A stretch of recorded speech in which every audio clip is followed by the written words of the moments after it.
ప్రియమైన వారలారా, all night prayer అనేది మనము సంఘము తరపు నుండి ఎందుకు ప్రకటించి ఈ విధముగా ఇంత చలిలో 9 గంటల నుంచి 12 గంటల వరకు అని హాఫ్ నైట్ ప్రేయర్ యాక్చువల్లీ చెప్పాలంటే హాఫ్ నైట్ ప్రేయర్ని ఆల్ నైట్ ప్రేయర్గా పొడిగించబడాలి అంటే ఎవ్రీబడి స్టార్టింగ్లో ఉన్నాం కాబట్టి గతంలో కూడా మనము కొన్ని సంవత్సరాలు కొన్ని నెలలు ఒక సంవత్సరము అనుకుంటా గతంలో చేసాము, ఆల్రెడీ చేసాము. మళ్ళీ తర్వాత ఇక్కడ నుండి షిఫ్ట్ అయిపోయిన తర్వాత అప్ అండ్ డౌన్ చేయడం కష్టం అవడం వల్ల మనం అది ఆపేసాము. మళ్ళీ ఇక్కడికి షిఫ్ట్ అయినాం కాబట్టి ఈ హాఫ్ నైట్ ప్రేయర్ 9 to 12 అని పెట్టినాము. సమయంలో పోనీయకుండా సద్వినియోగం చేసుకోవాలని ప్రతి దినము కూడా పరిచర్యలో ఉంటూ ఉన్నాం కాబట్టి ఈ యొక్క సమయాన్ని కూడా పోగొట్టుకోవద్దు అనే ఉద్దేశంతో కొన్ని గడియలైన ప్రభు నేర్పించినటువంటి కొన్ని అత్యవసరమైనటువంటి ప్రార్థనలు విశ్వాసులు చేయాల్సినటువంటి అవసరం ఉన్నది. హల్లెలూయా, హల్లెలూయా. అందుకోసమే మనము ఆల్ నైట్ గా అనేది అదొకటే కారణం కాదు, అనేకమైనటువంటి కారణాలు ఉన్నాయి. సమయము ముఖ్యంగా యేసు ప్రభుల వారు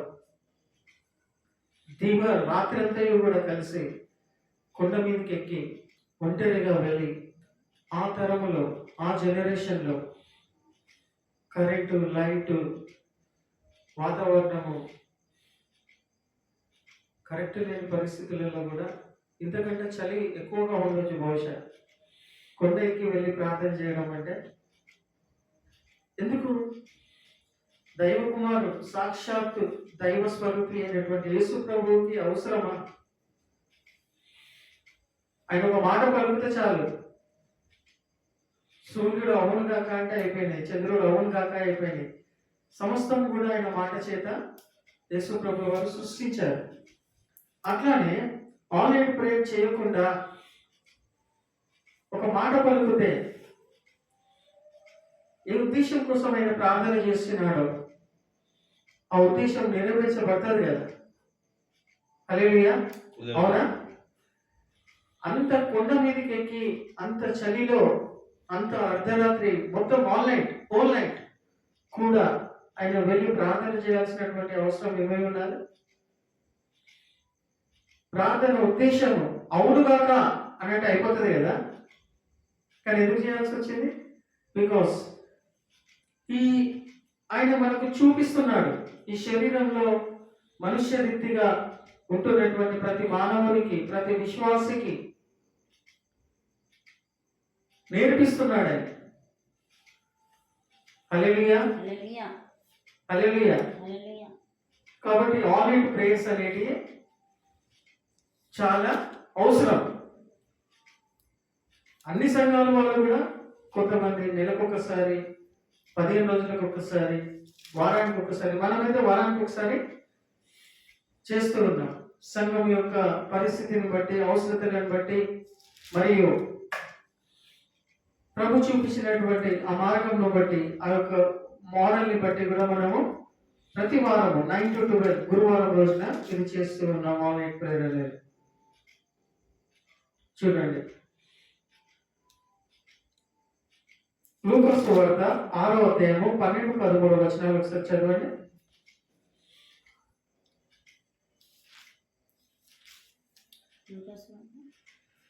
ఆరో అధ్యాయం 12-13 వచనాలు చదువుతున్నాం.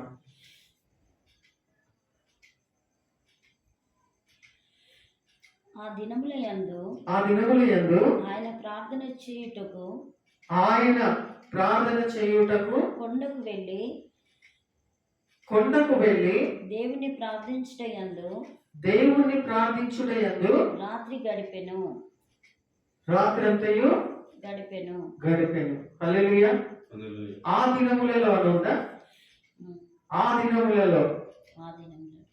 దినములలో అంటే అక్కడ స్పెసిఫిక్ ప్రత్యేకమైనటువంటి కఠినమైనటువంటి అసలు హైలీ ఇంపాసిబుల్. ఆ దినములలో కొండ మీదకి ఎక్కి యేసు ప్రభుల వారు ప్రార్థించి రాత్రంతా కూడా ప్రార్థించారు అనేది వాక్యం అంత స్పెసిఫిక్ గా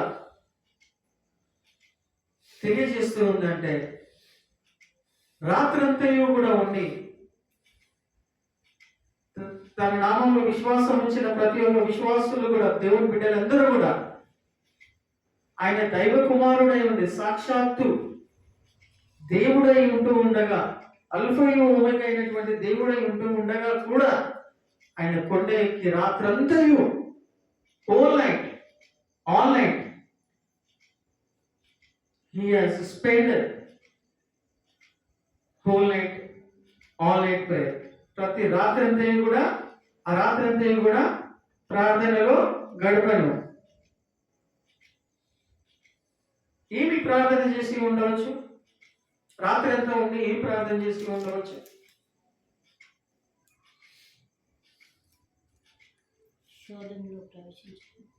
ప్రియమైన వాళ్ళ ఈ శరీరంలో ఉన్నప్పుడు మనం ఈ శరీరంలో ఉంటూ ఉన్నాం కాబట్టి శరీరంలో ఉంటూ ఉన్నన్ని దినాలు ఈ శరీరం ఏంటంటే ఆత్మక్రియలు, మనలో ఉన్నటువంటి ఆత్మక్రియలు కానీ ఆత్మ చెప్పుచున్న ప్రకారంగా నడుచుకోవడం అనేది బలము పొందుకోవడానికి ఈ శరీరము సహకరించదు, సపోర్ట్ చేయనీయదు. అంటే శరీరం ఏం చేస్తుంది? తిని తాగి పడుకోమని సుఖించమని చెప్తూ ఉంటుంది. కానీ దేవుని ఆత్మ ఏం చెప్తాడు? సో అది చూపిస్తూ ఉన్నాడు యేసు ప్రభుల వారు. అది ఒకానొక కారణం చెప్తున్నా, అదే కారణం అని నేను చెప్తలేను. హల్లెలూయా. ఒకానొక కారణం చెప్తున్నా. ఈ శరీరంలో ఉన్నన్ని దినాలు ప్రార్థన చేయడం అనేది మోస్ట్ ఇంపార్టెంట్ థింగ్ అనేటువంటి విషయం. రాత్రంతా కూడా కొండ మీదకి ఎక్కి ఆయన అనేకమైనటువంటి విషయాల గురించి, అంశముల గురించి ప్రార్థనలు చేసుకుంటూ, యాచనలు చేసుకుంటూ, కృతజ్ఞతాస్తుతులు చెల్లిస్తూ తండ్రి అయినటువంటి దేవునికి ఆ విధంగా రాత్రంతా కూడా గడిపి ప్రార్థన చేసి మళ్ళీ తెల్లారంగానే పరిచర్యకి వెళ్ళిపోయేవారు వాళ్ళు. హల్లెలూయా. అంటే రెస్ట్లెస్ మినిస్ట్రీ. ఒక్క నిమిషం, ఒక గడియ, ఒక దినం కూడా వాళ్ళు వేస్ట్ చేసుకోలేదు.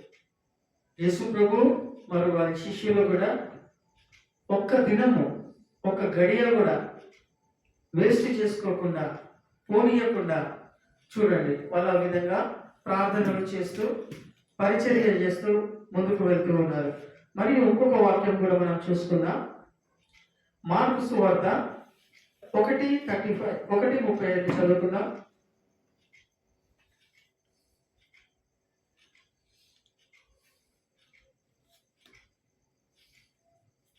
మార్కు సువార్త 1వ అధ్యాయము 35వ వచనం.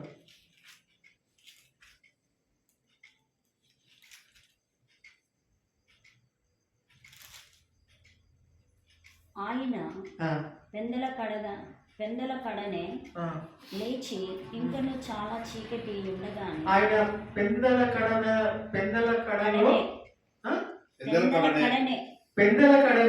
లేచి ఇంకను చాలా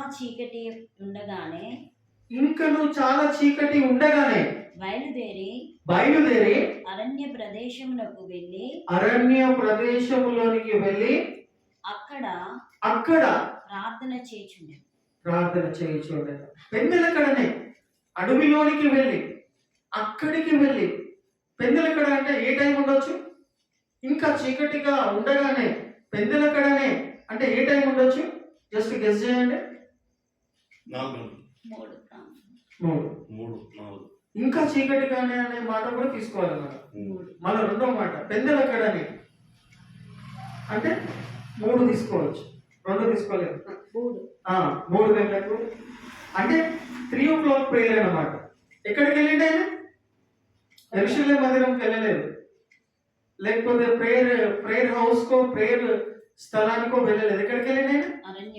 అరణ్య ప్రదేశంలో నీకు వెళ్ళి ఏం చేసిండు? వెళ్ళి అక్కడ ప్రార్థన చేయుచుండెను.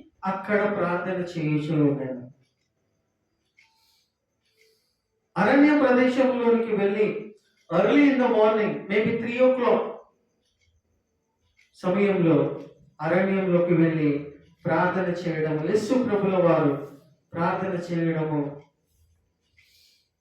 మనం ఇక్కడ చూస్తూ ఉన్నాం.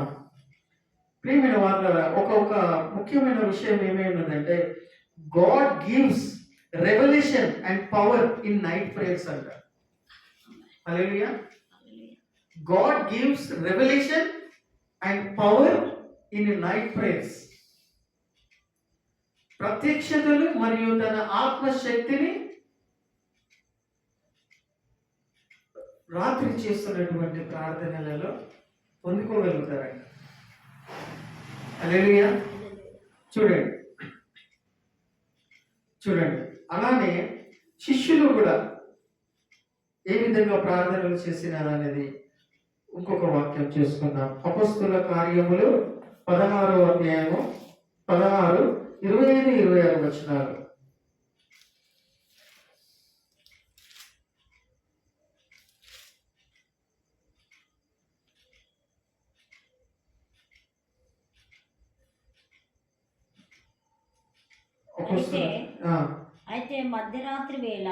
అయితే మధ్యరాత్రి వేళ పౌలు శీలయు దేవునికి ప్రార్థించుచు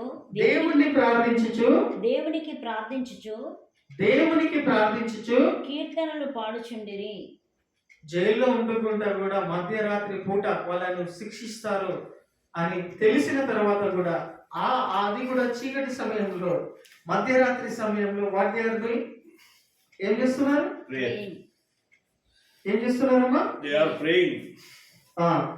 Paul and Silas prayed and sang praises at midnight in prison doors. And prison doors opened. Hallelujah. Hallelujah. Hallelujah. అంటే రాత్రి పూట మనము ప్రత్యేకపరుచుకొని సంఘముగా కలిసి వీళ్ళందరినీ ఒక మోడల్ గా మనం తీసుకొని కలిసి ప్రార్థన చేస్తూ ఉన్నట్టయితే దైవభక్తి అన్ని విషయములలో సాధకము చేసినటువంటి వారమై ఉంటూ ఉన్నాం. అది అన్ని విషయములలో లాభకరమైనటువంటిది, ప్రయోజనకరమైనది. Godliness is profitable in all things Anu. Hallelujah. Profitable in all things. 1 Timothy 4th chapter, I think 8th verse నుంచి చదవండి ఒకసారి. 4th chapter.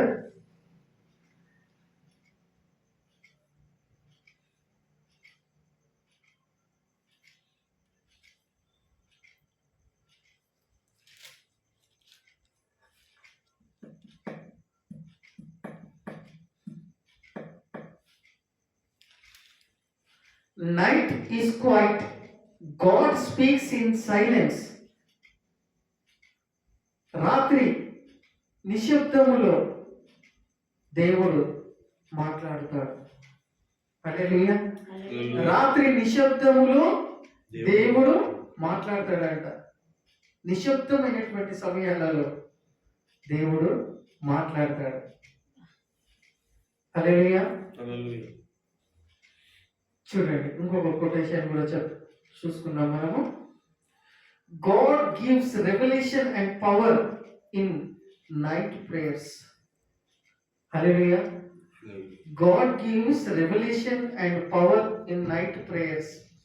రాత్రి ప్రార్థనలో దేవుడు ప్రకటనలు ఇస్తాడు, శక్తిని కూడా ఇస్తాడు. హల్లెలూయా. నిశ్శబ్దం ఉంటుంది కాబట్టి, సైలెంట్ ప్లేస్ ఉంటుంది కాబట్టి. ప్రియమైన వాళ్ళారా, there are so many verses. What I want to emphasize you means we have to spend కొన్ని గంటలైనా మనము ప్రార్థనలో ఆ దేవుడికి ఇష్టమైనటువంటి, దేవుడు ఆదేశించినటువంటి, దేవుడు ఆజ్ఞాపించినటువంటి ప్రార్థనలు మనం ఆన్లైన్ ప్రేయర్కి వస్తున్నాము అంటే ఫస్ట్ ఆఫ్ ఆల్ మన మైండ్ ఒకటి ఆలోచించుకొని రావాలి. We're not going to church for your family members, for yourself. నీ కోసము, నీ కుటుంబ సభ్యుల కోసము, నీ భవిష్యత్తు కోసము, నీ ఇబ్బందుల కోసము, నీ సమస్యల కోసము ఆన్లైన్ ప్రేయర్కి నువ్వు ప్రార్థించడానికి వస్తలేవు. సంఘ సభ్యుల యొక్క క్షేమము కోసము, వారి భద్రత కోసము, వారి వారి ఏర్పాటులో, దేవుని ఏర్పాటులో వాళ్ళు ఉండాలని, ఒకవేళ ఎవరైనా పడిపోయిన పరిస్థితుల్లో ఉంటే దేవుడు వాళ్ళని క్షమించి లేవనెత్తాలని, వాళ్ళ బలహీనతల నుంచి దేవుడు వాళ్ళని విడిపించాలని, రక్షణ లేని ప్రజలు ఎంతో మంది ఉంటూ ఉండగా వాళ్ళందరూ కూడా రక్షించబడాలని, వారి రక్షణార్థమై సంఘముగా ఏక మనసుతో కలిసి ప్రార్థించుటకు వాక్యాలు ఉన్నాయి. ఇవన్నీ నేను రెఫరెన్స్ చూపిస్తలేదు. ఆన్లైన్ ప్రేయర్ లో మనం ఏం చేస్తాం? Most of the people, most of the believers in most of the churches ఏం చేస్తారంటే, నాకు తెలిసినంత మట్టుకు ఆన్లైన్ వెళ్తూ ఉన్నాను నేనంటే నేను నా కోసం, నా కుటుంబం కోసం వెళ్తలేను. నేను ఆన్లైన్ ప్రేయర్కి వెళ్తున్నాను అంటే రక్షణ లేని ప్రజలను రక్షణలోకి దేవుడు నడిపించాలనే విజ్ఞాపనలు వాళ్ళ నిమిత్తము ప్రార్థన చేయడానికి వెళుతున్నా. సంఘ సభ్యులు, విశ్వాసులు, సేవకులు బలపరచబడాలా, దీవించబడాలా, ఆశీర్వదించబడాలా, అభిషేకించబడాలా, పడిపోయి ఉన్నటువంటి వాళ్ళను దేవుడు కృపనిచ్చి లేవనెత్తాలా, వాళ్ళని సత్యం నందు దేవుడు ప్రతిష్ఠించాలా. యేసు ప్రభువుల వారు చేసినటువంటి ప్రార్థనలను, యేసు ప్రభువుల వారు మనకు వాక్యం ద్వారా చెప్పినటువంటి ప్రార్థనలు చేయడానికి we're going to attend the online prayers. Hallelujah. మనం ఆన్లైన్ ప్రేయర్ అని దీనికోసం వెళ్తున్నాం. This is sacrificing thing. Sacrifice ఇది ఏమంటారు? త్యాగపరితమైనటువంటి ప్రార్థన పరిచర్య. హల్లెలూయా. దేవుడు సర్వలోకానికి వెళ్ళి సర్వ సృష్టికి సువార్తను ప్రకటించమని చెప్పాడు. చేస్తున్నామా? ప్రతి ఒక్క విశ్వాసి పైన, ప్రతి ఒక్క సేవకుని పైన, వారి భుజముల పైన దేవుడు ఆజ్ఞ పెట్టాడు. చేస్తున్నామా? సంవత్సరానికి ఒకసారైనా? చేస్తలేదు. చేస్తున్నామా? కనీసం అది చేయలేకపోతున్నాం ప్రభా. కనీసం మేము ప్రార్థన పరిచర్యనైనా చేయడానికి ఆన్లైన్లో వి విల్ కమ్ లార్డ్. హల్లెలూయా. మేము వస్తాం ప్రభా అని నిశ్చయించుకొని, నడుము కట్టుకొని, ఆసక్తి తెచ్చుకొని, హల్లెలూయా, నీ ద్వారా, నీ ప్రార్థనల ద్వారా, నీ త్యాగపూరితమైనటువంటి ఈ ప్రార్థనల ద్వారా దేవుడు కొంతమందినైనా, నువ్వు తెలియకపోవచ్చు, నువ్వు చూడకపోవచ్చు, నీకు అర్థం కాకపోవచ్చు, బట్ నువ్వు దేవుడు ఆజ్ఞాపించిన ప్రకారంగా దేవుని హృదయాభిలాష, దేవునికి ఇష్టమైనటువంటి ప్రార్థనలు, దేవుడు ఇట్లా నువ్వు ప్రార్థిస్తూ ఉండగానే అట్లా ఆలకించేటువంటి ప్రార్థనలు, మనుష్యులందరూ కూడా రక్షణ పొందాలని ఆయన ఇష్టయిస్తున్నాడు. కాబట్టి అటువంటి ప్రార్థనలు చేయడానికి నువ్వు నడుము కట్టుకొని, ఆసక్తి తెచ్చుకొని, చలిపెట్టినా ఇంకేమో కారణాలు, ఏదో బలహీనతలు ఉన్నా కానీ కూడా నువ్వు వచ్చి ప్రార్థన చేయడానికి సిద్ధపడి వస్తున్నావు. కొంచెమైనా దేవుని కోసము, దేవుడు చెప్పిన మాట నిమిత్తము కొంచెమైనా లిటిల్ బిట్ కొంచెమైనా ప్రార్థన పరిచర్య చేయగలుగుతాం. అది వ్యర్థం కాదు. Hallelujah. That shall not be wasted. Hallelujah. ప్రియమైన వారులారా, మనం ఆన్లైన్ ప్రేయర్కి వస్తున్నామంటే చూడండి, మనం ఇందాక చూసుకునేటువంటి వచనాలు, ప్రార్థనల ద్వారానే కొన్ని కార్యాలు, మహత్కార్యాలు, అద్భుతమైన కార్యాలు ప్రార్థనల ద్వారానే జరుగుతాయని మనం అనేకమైనటువంటి వచనాలు, ఉపమానాలు మనం చూసుకొని మనకు తెలుసు. కాబట్టి never miss the online prayers. మనమైతే హాఫ్ నైట్ అనే పెట్టినాము. Never miss this online prayers, half night prayers. వారానికి ఒకసారి పెడుతూ ఉన్నాం కాబట్టి వారానికి ఒక్కసారైనా కొన్ని గడియలే మనం గడపడము, ఇలా గడపడము వలన, ఇలా రావడం వలన, ఇలా ప్రార్థనలు చేయడం వలన దేవుడు మిమ్మల్ని దీవించి ఆశీర్వదించి వర్ధన చేస్తాడనే ఉద్దేశం కాకుండా, దేవుడు నాకు ఒక పని చెప్పిండు, ఆ పని చేయడానికి వెళ్తున్నాను, ఆయన నన్ను దీవించడం నాకు తెలియదు, కానీ ఆయన పని చెప్పినాడు, ప్రార్థన చేయమని చెప్పినాడు, ఆ పని చేయడానికి నేను వెళ్తున్నా అనే ఉద్దేశంతో. హల్లెలూయా. దేవుడు నాకు ఈ ప్రార్థనలు చేయమని, సంఘముతో కలిసి ప్రార్థనలు చేయమని ఆజ్ఞాపిస్తూ ఉన్నాడు, చెప్పి ఉంటూ ఉన్నాడు. కాబట్టి ఆయన మాట విని, ఆయన మాటకు లోబడి నేను ప్రార్థనలు, యాచనలు, కృతజ్ఞతాస్తుతులు చెల్లించడానికి నేను వెళ్తున్నా. ఈ ప్రార్థనలు చేస్తే నేను దీవించి ఆశీర్వదించి వర్ధిల్ల చేస్తాడు అనే ఉద్దేశం కాదు.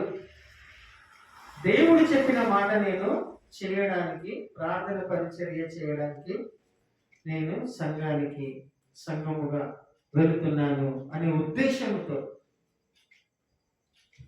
రావడము, దేవుని మందిరానికి వెళ్ళడము, ఇటువంటి ప్రార్థనలు, ఇటువంటి యాచనలు, ఇటువంటి కృతజ్ఞతలు, ఇటువంటి సప్లికేషన్స్ అండ్ ఇంటర్సెషన్స్ దేవునికి చేయడం అనేది ఎంతో మంచిది. కాబట్టి ప్రియమైన వారులారా, మన సంఘానికి ఇప్పుడు వాక్యంలో మనం చూసుకున్న రీతిగా చూడండి, మనం ఇది సంఘంగా కలిసినప్పుడల్లా ఇటువంటి ప్రార్థనలు చేయడము దేవుడు మనకి ఇచ్చినటువంటి భాగ్యంగా భావించుకొని వారానికి ఒక్కసారైనా కొన్ని గడియలైన దేవుని మందిరానికి వచ్చి మనము గడపడము, ప్రార్థించడము ఎంతో మంచిది. దేవుని మాటకు లోబడినటువంటి బిడ్డలమవుతాం. దేవుని ఆజ్ఞలను కొన్నైనా మనము ప్రార్థన చేసిన వారమైతాం. హల్లెలూయా. కాబట్టి ప్రియమైన వారులారా, మనం కొన్ని అంశంల గురించి నేను ప్రకటిస్తాను. కొన్ని నిమిషాలు తీసుకొని ఈ అంశంల గురించి మనము ప్రార్థనలు చేద్దాం.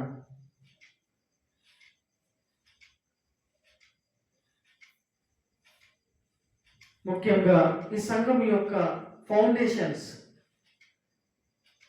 పునాదులు, ఈ గోడలు వర్షం నీళ్ళలో ఉంటూ ఉన్నాయి. సెకండ్ బై సెకండ్ ప్రతి క్షణము కూడా డ్యామేజ్ అవుతూ ఉన్నాయి ఈ ఫౌండేషన్స్. మరియు వాటికి ఎక్కువ కూలిపోకముందే అంటే మనం జాగ్రత్త పడడం అని చెప్తున్నా. ఎక్కువగా కొన్ని నెలల నుండి ఆ గోడ అయితే మొత్తం పచ్చిగానే ఉంటూ ఉన్నది, ఎప్పుడేమైందో తెలియదు. సో దేవుడు దర్శించాలని, దేవుడు గొప్ప కార్యం చేయాలని, ఇక్కడ కొత్త మందిరం నిర్మించబడాలని దేవుని చిత్తంలో దేవుడు చేసినటువంటి వాగ్దానాన్ని బట్టి మనం ఎత్తిపట్టుకుంటూ ఇక్కడ పరిశుద్ధమైనటువంటి మందిరము నిర్మించబడుతుందనియో, ఆ పరిశుద్ధమైన మందిరము నిర్మించబడేంత వరకు ఈ సంగతిని మనస్సునకు తెచ్చుకొని ధైర్యము వహించి